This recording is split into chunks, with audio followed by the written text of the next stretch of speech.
Hey guys, what's up? It's Greg Srzavasti with the Find Your Film podcast.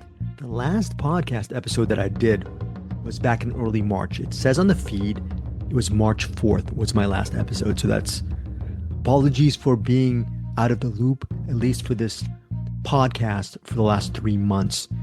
A lot of things have been going on. I will mention that in a second. But first off, I say this a lot, but this time I'm definitely focused.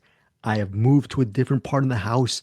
I am right in a very small little section where I can actually focus on this podcast and the movie coverage for Find Your Film and my findyourfilms.com website. A couple of things, I'll get to that towards the end of this episode, okay? As far as updates on what to expect from Find Your Film and why this podcast will probably be more of a three to 4 episodes per week kind of situation, okay? So I'll get to that in a second.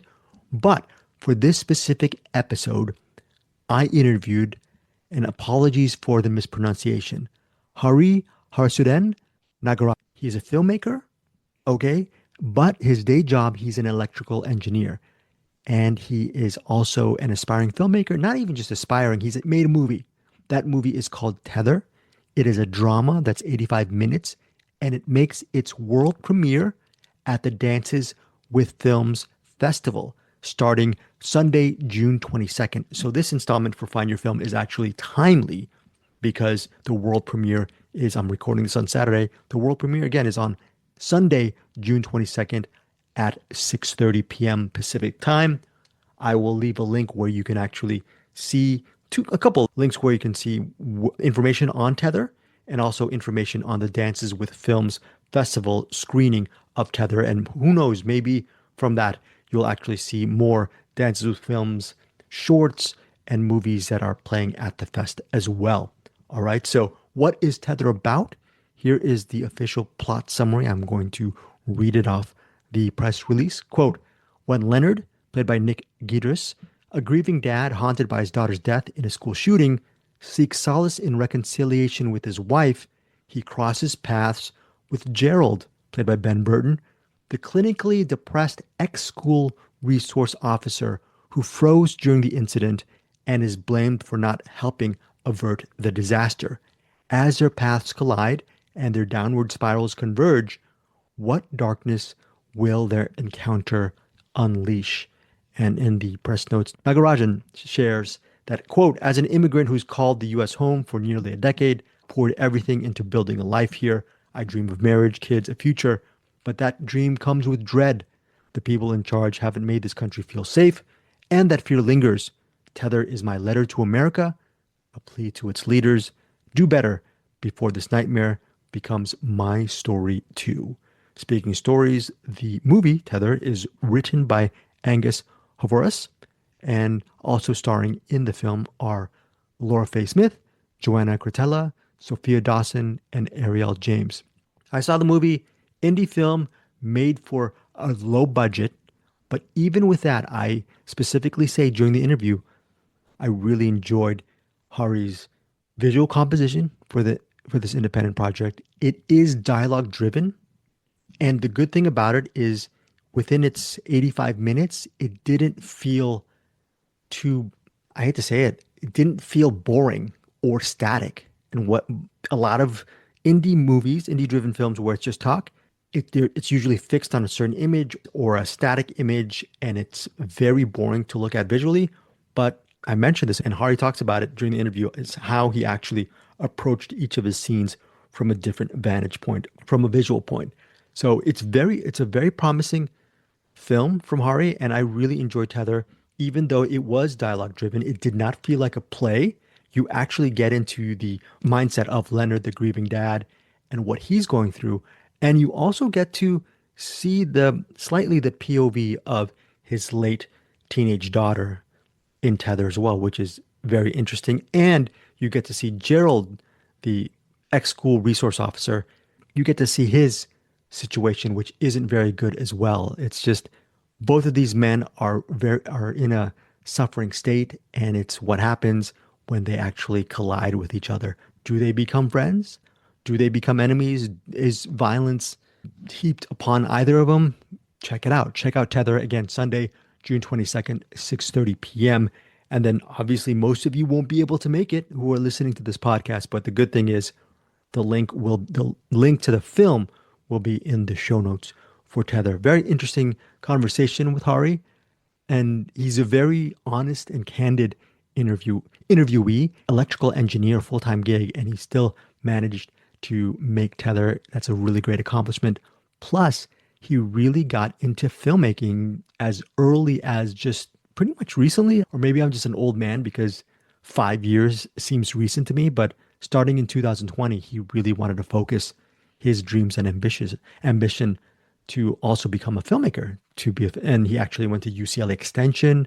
I don't know if I forgot if it was screenwriting or directing, but he took UCLA Extension courses in filmmaking or the craft of writing, maybe even both, as far as to help him as a director. And it's a very cool conversation with Hari, and you'll get some insight regarding Tether. Again, for more information, check out the show notes. And here is my interview with, again, apologies for my pronunciation, and I asked him for his pronunciation at the beginning of the interview, Hariharasudhen Nagarajan. Okay, so here he is, and check out my Tether interview. So Hari, first, before I start the interview, can you please pronounce your entire name so when I do the intro, I won't sound like an idiot? No, so my name's Hariharasudhen Nagarajan, but you can call me Hari. Okay, so Hari, you're an electrical engineer, Yeah. but you're also a filmmaker. How does one balance both careers, and how did you come up with that big plan to actually have two careers with, I'm assuming, filmmaking being a huge passion of yours? Yeah, no, I was interested in films like only around 2020, like tried to actually write and maybe direct, hopefully only around the 2020 time. So I had to see what I could do. Enrolled in some film classes. I went to UCLA Extension to pursue screenwriting first, but I felt that I'm not like so good at this. So let me just try directing. If I'm not good at directing as well, let me just go back to engineering. So I tried directing, and I feel that I could understand visuals, the meaning behind visuals. And slowly I ended up making short films. I screwed up in a couple of them, and I was like, okay, so what's next? How am I going to get better? But then I found a way to make a professional looking short film, but it fell short in writing. Then I said, okay, let me just see what I can do with respect to writing. And then I started seeking material where the writing was good fundamentally, but yeah, I had to do a lot of trial and error based short films. And not trial and error, that's the wrong term to use, but at least like I knew I was directing okay, but in terms of the writing, I wasn't really sure if this is working or not. That's when Tether happened. Like I made a bunch of short films, and I was like, okay, like I think this is enough. And I read the script of Tether, and I thought, let me just make this. But with respect to the short films, the time wasn't really a problem, right? Because you could do on a weekend. You didn't have to like worry so much about the work aspect. But here, this was also happening. This had to be filmed at least for 5 to 7 days. Yeah, so I think days during the daytime, I'll just be doing my day job. And during nights and weekends, I would be like focusing on the work related to the film. Yeah. That's great. It's a great story. Hari, I was just wondering, you started in 2020 when you thought about becoming a director. And you talked about having a very good visual sense. Did you always have a good visual sense as a child, which made you confident in 2020? Or maybe you didn't, and on 2020, what made you continue to have confidence in your visuals? So I did try photography sometime in 2011, 2012. But again, like I didn't know what would make for a good photo and stuff, to be honest. But I did a bunch of things where, I tried, but I failed, and I felt I'm not talented enough or whatever. But I think in 2020, something I felt, I watched Good Will Hunting, and I felt that let me just know a little bit more about writing. And I tried writing and I failed. But with respect to the visual aspect, I read a book. I think it's called Eye for Film. In that book, each shot they just show a shot and they just explain the meaning behind each shot. And I was like, I think maybe the first few shots I was just reading the explanation. But after that, I started understanding the meaning behind each shot, like by myself. And I just then checked the answers. And I was like, okay, yeah, whatever I thought and whatever this person's explaining was fine. So let me just try doing this with every film. And I could slowly start understanding the meaning. And then I did like a small video essay, and that actually ended up being viral on Twitter. And that's for a Tamil film. Tamil is my mother tongue. So I was like, okay, so whatever I'm saying, people are agreeing. And I'm like, okay, maybe let me just try. It's okay if I make mistakes. Let me just go bonkers with my theory and stuff. And then after a point, I felt, okay, when the writing didn't work, okay, there's directing. Let me just try this. Let me just see the understanding that I have about visuals. Can I like extend this to editing? Can I just extend this to another department? So I learned directing that way. So yeah. That question leads me to Tether, and which I find very interesting because your scene breakdown has at least a lot of it. It's pretty much most of your narrative is very dialogue exposition heavy. So it has to be strong on the visuals. And I don't know how much budget you had. I think I was reading, you said 5 to 7 days. Maybe the shoot is overall 10 days. How were you able to visualize your scenes to make it interesting? Because for it to be interesting, it has to be, even though it's really dialogue heavy, you must make it really convincing on visual sense. How did you go about that with your shot list and whatnot in preparation? I think with each scene, what I wanted to do was I wanted to push myself a little bit. I think I knew with this kind of film, you don't want to have too much of camera movement. This is a film that's highly driven by writing as well as the performances. But I think like even on the edit, we tried making this more plot driven, tried to change few things in the edit. But I think fundamentally, this is about writing and performances. I didn't want the direction to be like, oh, look at this guy directing it. I really didn't want that. And I also felt initially when people start out as filmmakers, there'll be a lot of camera movement. But I think as their careers progress, I think the camera starts becoming more and more static. That's an observation that I made. And I felt that this film deserves that static kind of composition because these characters remain still. They don't want to move on. So I think not having too much of camera movement would like help with the making. But on a fundamental level, each scene, I thought, what can I do differently as a director here? Like, for example, if like the first scene where we see Paula, we have the camera placed at eye level with the child, where the parents are actually listening to what she wants to say. This continues even with the birthday sequence later on, where the camera is at eye level with the daughter. But when they move into the new house, the camera kind of has the same position as the adult's eye level. The daughter looks smaller, and even the blocking, you have the mother in front and you have the father taking the camera. So the child is left behind. So these are things that I didn't want to do with movement, but just with still frames, what can you achieve with the blocking? Small things like these, I wanted to try with each scene to show that the character's state. Another example I want to give is you have Gerald always with Bradbury in the opening scene. You would have like his own single. You have a single on Bradbury, but when Gerald finally decides to open up, you have a slight movement of the camera from a single to an OTS, showing that Gerald finally connects with Bradbury. It's slightly embarrassing to explain these choices, but it's just these things that I tried doing it at each scene, just to not for people to notice or anything. It is just for me as a writer to ask, okay, what did you do? That's going to slightly elevate in terms of the interaction between these characters. We tried doing this on a sound design level. We tried doing this on a music level, just to see. Again, this is all as people who are trying to create something. What am I bringing to this story? What am I doing differently? Because like you said, it's highly dialogue driven, highly like maybe performance driven. But as a director, how do we communicate through visual language? The connection between these characters was something that I wanted to explore. And yeah. Yeah, you mentioned connecting through visual language. That said, your actors in this movie gave a really good performances, each of them. How were you able to connect with them when each of them, they're just different people? How have you learned to communicate with different actors within the framework of your project and make sure they give the best performances possible? Are you really hands-on, or does it really depend on the actor you're working with? I think in this film, especially because we didn't have too much time on our hands, I did a bunch of rehearsals with them.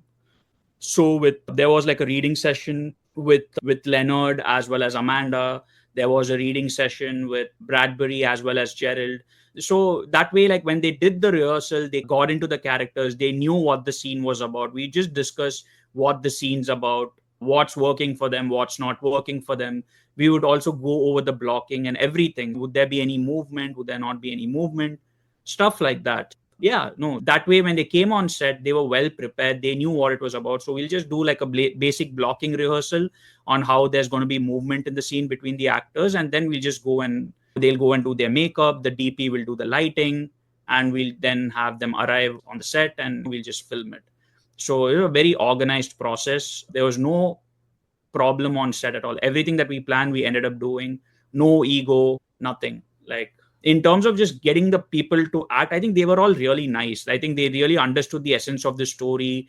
We did like multiple rounds of casting. These people were the best from the ones that we auditioned. I think we were doing there was a SAG strike during that time. So we couldn't really go for union actors as well. So we had to find within non-union actors. But I'm not talking highly of the actors or anything. I love their performances. It's very grounded. It's very rooted. But I think they did a great job, to be honest. I think they all fit their parts really well. Hari, were you ever nervous about tackling, it's a strong script, but were you ever nervous about tackling such a very tragic and serious subject? Or maybe not, because although the subject itself is very hard to tackle, there's a universal theme about moving on from one's tragedy, because everyone has to ultimately learn how to move on no matter what, or maybe they don't. So can you speak to that? No, I think when I read the script, I think I connected more with the family, to be honest. I think it is not a happy family that got into this tragedy. It was a very complex family. I think the father had issues with the mother had issues with the father. The daughter had her own perspective about her parents. That's what makes this family very unique. It's not just like a happy family getting into that. That itself is bad, but I'm just saying that there's a lot of complexity, a lot of layers involved with this.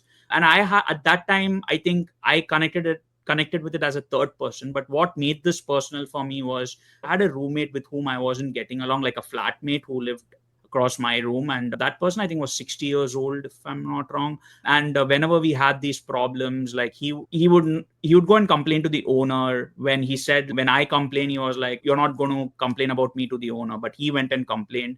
Every day it felt very unsafe. We were sharing the same restroom and stuff. So it was like, I had that fear. What if he possessed a gun and I would what's something going to happen? And I vacated the house for that reason. I didn't feel safe there. And I think that's when I was reading this script and I felt, you know what, maybe this is the thing that made it personal for me. What's going to happen for me? And I started realizing, am I really feeling safe here? I think that took me to this stage, but I think as a filmmaker, I feel I can handle these kind of heavy subjects because I am used to watching heavy films. And I've always wondered when watching them, whatever impact that creates on me, I want the same impact to be created on the audience. So I need to be mentally strong when telling these kind of stories rather than having that emotion, which I think it's maybe later on when the film's done and everything we could feel about it. But when making the film and there's that process going on, I think it's important to be focused on the job, the story you're trying to tell. And Onion, the story you're trying to tell or the story that you've already told, what's it like to have your movie over at the festival? Can you just talk about how our listeners can watch your film? Because it's a pretty great fest. So about the festival Dances with Films, I think one of the things when I made this film, I made this without expecting even a single dollar in return. That is really the honest truth. If I wanted to earn even few dollars out of it, I would have made a horror film or a comedy film. It's going to get me money. But I made a film that is it leaves you with hope, but I think the subject matter is in such a way that it is going to be hard hitting. When I made the film, I thought the people whom I expected to receive well, expected them to receive this film, I think they didn't respond because there's no star cast, there's no A-list director, there's no A-list here in this film. And that kind of slightly disappointed me. I felt that I expected. But I guess this is the thing about being a first-time director. You think the world is a certain way. You expect things to be okay, they'll have the same reaction about something just like you, but it doesn't work like that. That's the lesson that I learned. But what really pleasantly surprised me about Dances with Films, this is only I got to know after the selection, is they also love independent films. They also love to promote storytellers, stories over being a vehicle for stars to have their red carpet premiere. It's very easy for a festival to promote these kind of talents.